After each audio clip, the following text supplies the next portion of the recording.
I've been playing Tama drums ever since I was 17 years old, and I've played many of the different lines, from Imperial Star to Star Classic, Maple, and now I'm playing the Babinga shells.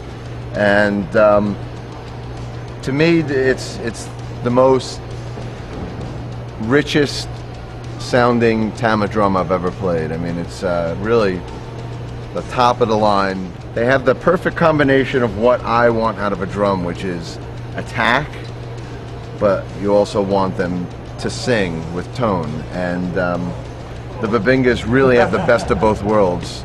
So, throughout all of the different drum lines I've played with Tama, I think I'm happier than ever with the Babingas. My previous kit was the Tama Star Classic Mirage drums, which are acrylic drums. And to be honest, the acrylic drums, more than anything, just looked awesome. It's still an amazing looking kit on the stage, but in the studio, I really wanted some good old-fashioned wood to beat up. So that's when I started looking for some different wooden shells. And when Dream Theater was making our latest album, actually Tama sent me a Babinga kit and a Birch Babinga kit, and on our latest album, I actually mixed up the two kits, so some songs are on one kit, some songs are on the other, and I love them both for different reasons. But when it came to putting together a new touring kit, I ultimately chose a full Babinga kit.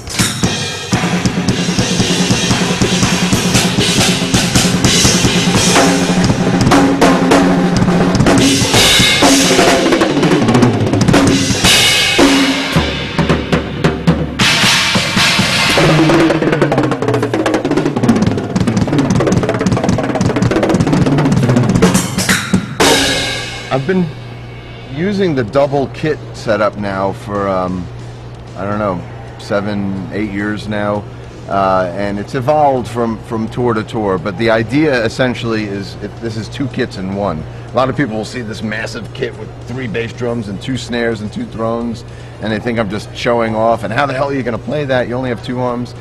I don't really play this whole thing in one shot. Really, the whole concept is 2 kits in one. And the idea came about because I was using a smaller kit for a lot of my side projects, a single bass, smaller setup, and I really was enjoying it. But I couldn't imagine scaling down for Dream Theater. So it was like, well, do I play a double bass kit or do I play a single bass kit? And then I said, what the hell? Why don't I just play them both? Put them side by side. So the whole idea is to have a big double bass setup on this side and a single bass setup on this side, and I go back and forth from song to song or section to section. And this particular setup is the same setup I've had for the last couple years. I had the same setup on the last tour, but the shells are different. But basically, on this side of the kit, we have a traditional double bass metal kit, typical big drum set, with 2 bass drums, 3 racks, a floor tom on each side, 4 octobans, and a wide range of cymbals and stuff. So that's the left side, and then the right side of the kit is a little bit more experimental, a little different. A smaller bass drum, single bass drum with a double pedal, a smaller size kick, a gong bass drum, 2 octobans, a single headed tom. So really there's no traditional toms on this kit. This floor tom from the left side of the kit kind of doubles for both kits, as does this hi-hat. This hi-hat is my main hat for the right kit and my X hat for the left kit. A lot of these cymbals right up here kind of double for both kits.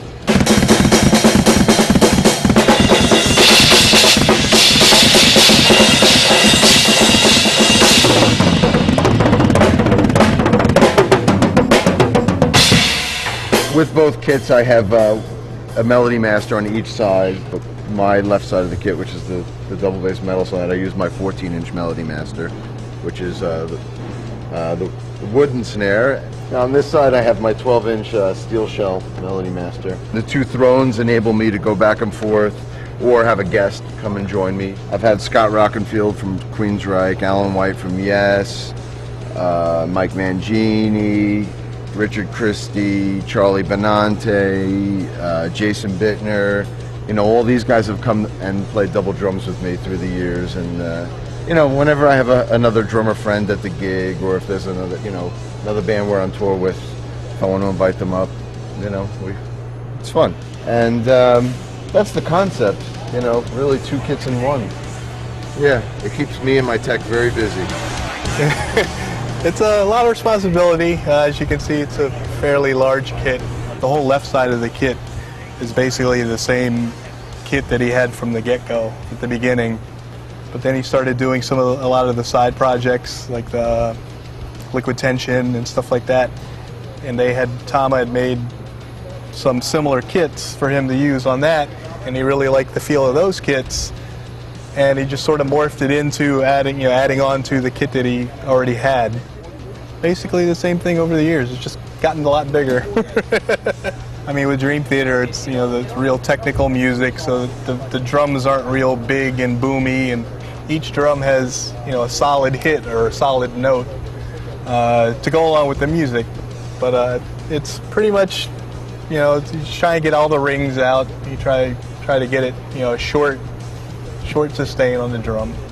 The trickier parts are miking it up. Luckily I have a lot of help here on the audio crew, but this kit's been very reliable. It sounds great. You know, the name of the new Dream Theater album is Black Clouds and Silver Linings, and when I went to Tama with that name, I figured it was wide open for a really cool finish. And they showed me a few different things, but this was a finish that they were working on, which really was perfect. The black and silver sparkle streaks, and you know, our whole stage setup on this tour, you know, we have clouds painted onto the amps and cloud backdrops, and basically everything on the stage is black and silver.